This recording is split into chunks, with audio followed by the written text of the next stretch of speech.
안녕하세요. 미솔쌤의 한국사 시간입니다. 오늘의 주제는 일제의 국권 침탈 과정인데요. 일제가 어떻게 무력으로 그리고 강제적으로 우리나라를 빼앗아 갔는지 보도록 하겠습니다. 자, 먼저 러일 전쟁부터 시작을 할게요. 지난 시간에 고종은 대한제국을 세우고 광무개혁을 실시했죠. 당시 광무개혁이 이루어질 수 있었던 배경이 뭐야? 바로 일본과 러시아가 세력 균형을 이루고 있었기 때문입니다. 하지만 이 균형은 얼마 안 가 무너지게 되는데요. 그 계기가 되는 사건이 1904년에서 1905년 사이에 있었던 러일 전쟁이었습니다. 자, 이 러일 전쟁, 러시아와 일본의 전쟁이겠죠. 하지만 단순히 두 나라만의 전쟁은 아니었고요. 다른 나라들의 이해관계가 좀 얽혀 있었습니다. 당시 러시아는 남쪽으로 내려가려는 남하 정책을 추진하고 있었고, 그래서 러시아 밑에 있는 우리나라와 더 남쪽의 동남아시아까지 가려고 했던 거야. 이러한 남하 정책 때문에 조선을 타겟으로 삼았던 일본과 부딪힐 수밖에 없었고요. 영국과 미국도 러시아를 막고 싶었습니다. 당시 이 두 나라도 동남아를 먹으려고 준비 중이었기 때문에 러시아가 내려오면 아무래도 쉽게 먹기가 힘들잖아. 그래서 러시아를 견제하기 위해 일본과 손을 잡았습니다. 그래서 러일 전쟁 관련 사파를 보면 덩치 큰 러시아를 상대로 작은 일본이 덤비고 있는데요. 일본의 뒤로 두 사람이 보이죠. 바로 영국과 미국입니다. 영국은 전쟁 전부터 일본과 1차 영일 동맹을 맺었고, 미국도 뒤에서 일본을 지지하며 전쟁 준비를 많이 도와주었습니다. 상황이 이렇게 돌아가자 전쟁이 곧 일어날 것 같은 무서운 예감이 들었던 고종은 우리는 중립국이야. 러시아, 일본 딴 데 가서 싸워. 이렇게 국외의 중립국 선언을 합니다. 하지만 이게 먹혀야지. 일본은 가볍게 우리의 선언을 무시하고 러시아를 기습 공격해 전쟁을 시작합니다. 그리고 전쟁을 시작한 일본은 조선을 먹기 위한 작업을 하나하나 시작하는데요. 먼저 1단계, 1904년 2월 일본은 전쟁을 시작하자마자 우리에게 한일의정서를 체결하라고 강요합니다. 당시 일본은 러시아와 일본이 전쟁하는 이유는 다 조선, 대한제국을 위해서야. 어쩔 수 없이 하는 거라면서 때문에 조선이 일본을 적극적으로 도와줘야 해. 이런 말도 안 되는 이야기를 막 씨부리는데요. 그래서 요구를 한 게 학습지 뒷장의 내용입니다.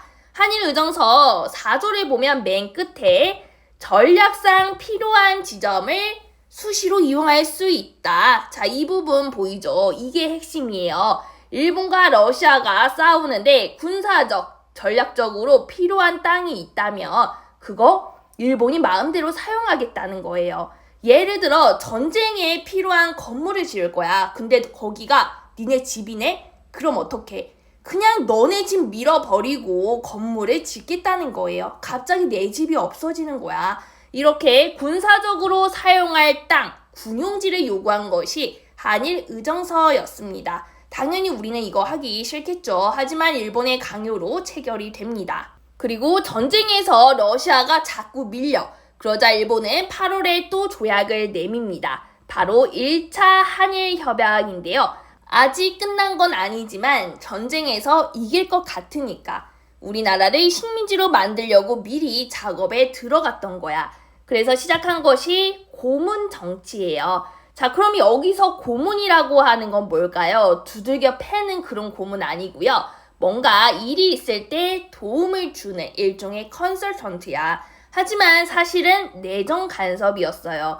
고문을 파견해서 우리의 여러 일들을 간섭하겠다는 거지. 그래서 이때 일본은 외교 고문으로 친일파 미국인인 스티븐스를, 최종 고문으로는 일본인인 메가타를 보냅니다. 그리고 시간이 지나 1905년, 전쟁은 어떻게 되었을까요? 당시 러일 전쟁을 표현한 그림인데요. 여기 키 크고 덩치 큰 사내가 러시아고요. 그 옆에 작고 왜소한 남자는 일본이야. 자, 그러면 왜 이런 식으로 그렸을까? 당시 많은 나라들은 러시아의 승리를 예상했기 때문이에요. 하지만 모두의 예상을 깨고 러시아의 자랑이었던 한 번도 진 적이 없는 이 대규모 함대, 발트 함대가 무너지면서 승리가 일본 쪽으로 기울어지고 있었고요. 또 하필 러시아에서 당시 민중 봉기가 일어나면서 내분에 휩싸인 러시아는 일본과 계속 싸우기가 힘들어지게 됩니다. 자, 이런 상황에서 일본은 서양의 힘센 나라들과 조약을 맺기 시작해요. 먼저 7월, 일본의 가스라와 미국의 테프트가 만나 비밀 협약을 맺습니다. 이것이 가스라 테프트 비밀 협약인데 여기서 미국은 필리핀 지배를 승인받는 대신 조선은 일본이 지배해도 좋다고 합의를 봐요. 자, 그리고 8월에는 영국과 2차 영일 동맹을 맺어서 인도는 영국 거, 대신 조선은 일본 거, 이렇게 약속을 하고요. 마지막으로 9월에는 러시아도 일본과 전쟁을 끝내며 포츠머스 강화 조약을 체결합니다. 여기에서 러시아도 일본이 조선을 갖는 것을 오케이 하면서 이제 러시아는 조선에서 손을 떼기로 해. 이렇게 일본이 우리나라를 독점적으로 지배할 수 있는 상황이 만들어지자 일본은 얼마나 좋겠니? 신이 난 일본은 그 다음 3단계로 넘어갑니다. 바로 제2차 한일협약인데요. 이 조약은 을사년에 강제로 맺은 조약이라고 해서 을사늑약이라고도 부릅니다. 그런데 사실 이 조약은 고종이 오케이 한 게 아니에요. 사인을 안 했어. 반대를 합니다. 그러자 일본은 고종이 참석하지도 않았는데 회의를 열어서 대신들을 모아놓고 도장을 찍으라고 강요를 했고요. 여기서 모인 8명의 사람 중에 5명이 찬성을 하게 되고 우리는 이들을 을사오적이라고 부릅니다.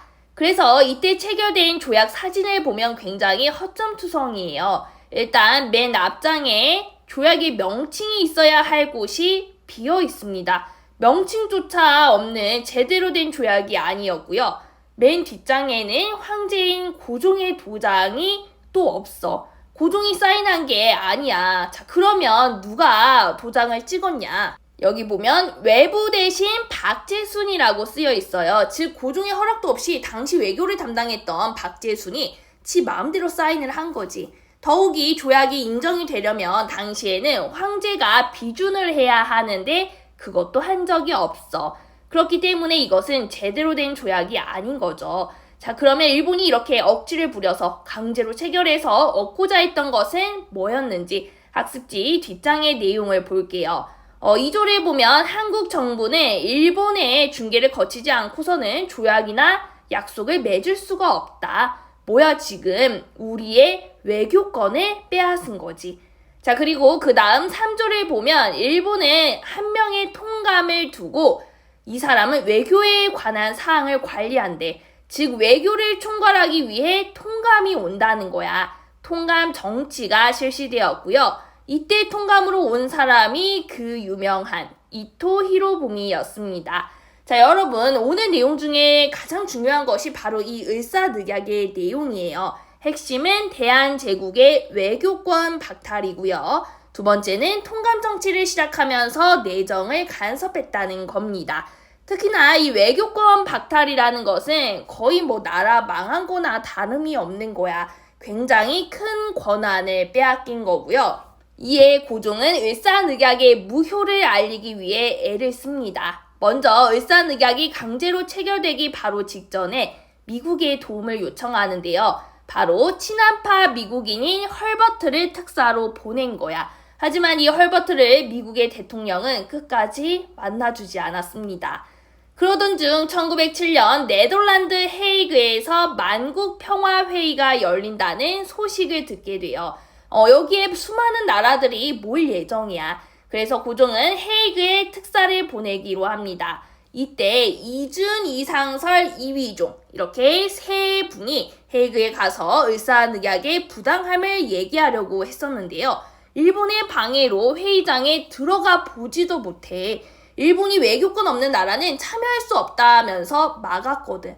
그러자 이들은 밖에서라도 우리의 입장을 알리며 노력했지만 결국 성과를 거두지 못했습니다. 자, 그런데 문제는 일본이 이 사건 때문에 국제적으로 망신을 당한 거야. 막 짜증이 났어. 그래서 고종에게 네가 왜 외교를 해? 을사늑약 무시해? 하면서 헤이그 특사 사건을 구실로 고종을 강제로 쫓아버립니다. 그리고 자기들 마음대로 순종을 다음 황제로 즉위시켰어. 그리고 순종의 이름으로 한일 신협약을 체결합니다. 이때는 1907년 정민연이었기 때문에 정리7조약이라고도 불러요. 정민연에 있었던 7개의 조항이라는 뜻입니다. 내용은 학습지 뒷장에 있어요. 읽어보면은 공통적으로 나오는 단어가 있는데 뭐지? 바로 통감. 통감의 지도를 받고 승인을 받고 통감이 동의하고 추천하고 죄다 통감이 뭘 하고 있잖아. 통감의 권한이 지금 더 세졌구나 라는 거 알 수가 있습니다. 그리고 4조를 보면 관리의 임명하고 쫓아내는 것은 통감이 동의해야 해. 관리의 인사권을 통감이 가져간 거야. 게다가 5조에는 통감이 추천한 일본인을 한국 관리에 임명한대. 즉 우리나라 행정을 담당하는 각 부서들이 있으면 그 부서에는 장관이 있고 그 밑에 차관이 있는데 각 부의 차관으로 일본인들이 임명되기 시작을 한 거지. 이제 뭐 한두 명 와서 간섭하는 게 아니라 그냥 뭐 무더기로 들어오는 거야. 우리의 정치에 참여하는 일본인들이 계속 늘어나고 있는 거예요. 자, 이것을 차관 정치라 불렀습니다. 그리고 부속각서에 의해서 군대까지도 해산을 시켜버립니다. 군사권까지 이제 빼앗아 간 거지. 그러자 해산된 군인들이 분노해서 다음 시간에 볼 의병투쟁에 뛰어들게 됩니다. 자, 그리고 그 다음은 일사천리예요. 계속해서 1909년에 사법권과 1910년 경찰권을 빼앗았고요. 이렇게 하나하나 우리의 권리를 빼앗았던 일본은 결국 1910년 8월 29일 한일 병합조약을 맺으면서 우리의 국권까지 빼앗아 갑니다. 이후 일제는 우리나라 땅에 조선 총독부를 설치했고요. 그렇게 우리는 일제의 식민지로 전락하게 됩니다. 이렇게 해서 우리가 강제로 나라를 빼앗긴 과정을 살펴보았는데요. 이 과정에서도 수많은 저항들이 있었습니다. 그래서 다음 시간에는 그 저항의 사례로 의병투쟁에 대해 살펴보도록 하겠습니다.